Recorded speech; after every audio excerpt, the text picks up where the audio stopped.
വലപ്പാട് ഗ്രാമപഞ്ചായത്ത് എടമുട്ടം ജനകീയ തുടർ വിദ്യാഭ്യാസ കേന്ദ്രത്തിന് കീഴിൽ പ്രവർത്തിക്കുന്ന Edamuttam progressive arts and sports club PASC ഓണാഘോഷം നടത്തി.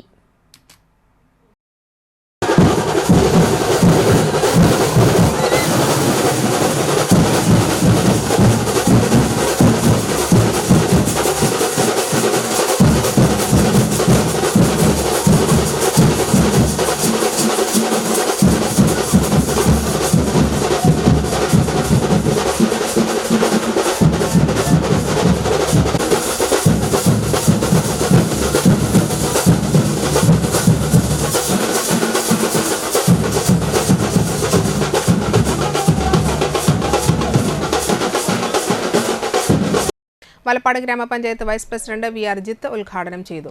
ഏകദേശം 25 വർഷമായി നമ്മുടെ ക്ലബ്ബ് രൂപീകരിച്ചിട്ട് ആ പ്രളയകാലത്തും അതുപോലത്തെ കോവിഡ് കാലത്തും ഒരു 3-4 വർഷത്തെ ഗ്യാപ്പാണ് നമ്മളുടെ പ്രോഗ്രസീവിന്റെ ആഘോഷ പരിപാടികൾക്ക് ഉണ്ടായിരുന്നത്.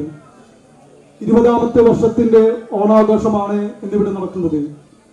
ഈ ഒരു സുദിനത്തിൽ നമ്മുടെ ക്ലബിന്റെ പ്രവർത്തകർ, ഭാരവാഹികളും പ്രവർത്തകരും അടങ്ങുന്ന നമ്മുടെ പ്രദേശത്തെ നിവാസികളെല്ലാം ചേർന്നുകൊണ്ട് ജനപ്രതിനിധികളും അതുപോലെ തന്നെ ഈ ക്ലബിന്റെ ഭാരവാഹികൾ കൂടിയായ ഞാനും അജുവും അടക്കം എടമുട്ടം വരെ ഘോഷയാത്രയായി പോയിക്കൊണ്ട് വർണ്ണശബളമായ ആഘോഷ വിരുന്ന് തന്നെ നമ്മുടെ ഈ മേഖലയിൽ കാഴ്ചവെക്കാൻ നമ്മുടെ എല്ലാ ക്ലബ് അംഗങ്ങളും നമ്മുടെ വാർഡ് നിവാസികളും എല്ലാവരും കൂടി ഒരുമിച്ച് ചേർന്നുകൊണ്ട് ആ ഒരു ആഘോഷം നാസിക്കിന്റെ അകമ്പടിയോടുകൂടി ഒരു വിരുന്നാക്കി.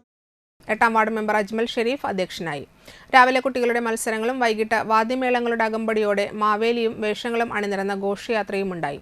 തുടർന്ന് നടന്ന അനുമോദന സദസ്സിൽ ഭിന്നശേഷി വിഭാഗത്തിൽ ദേശീയ പഞ്ചഗുസ്തി മത്സരത്തിൽ വെങ്കല മെഡൽ നേടിയ കൃഷ്ണാഞ്ജനെയും മെഡിക്കൽ എൻട്രൻസ് പരീക്ഷയിൽ മികച്ച റാങ്ക് നേടിയ VS ആമുദയെയും SSLC പരീക്ഷയിൽ മുഴുവൻ വിഷയങ്ങളിലും A+ നേടിയ വിദ്യാർത്ഥികളെയും അനുമോദിച്ചു. ക്ലബ്ബ് രക്ഷാധികാരി TV Karthikeyan, secretary Akash K Pramodan, president Muhammad Rizal, treasurer TA Ajith എന്നിവർ സംസാരിച്ചു. തുടർന്ന് സമ്മാന കൂപ്പൺ നറുക്കെടുപ്പും ക്ലബ്ബ് അംഗങ്ങൾ അവതരിപ്പിച്ച കലാവിരുന്നും അരങ്ങേറി.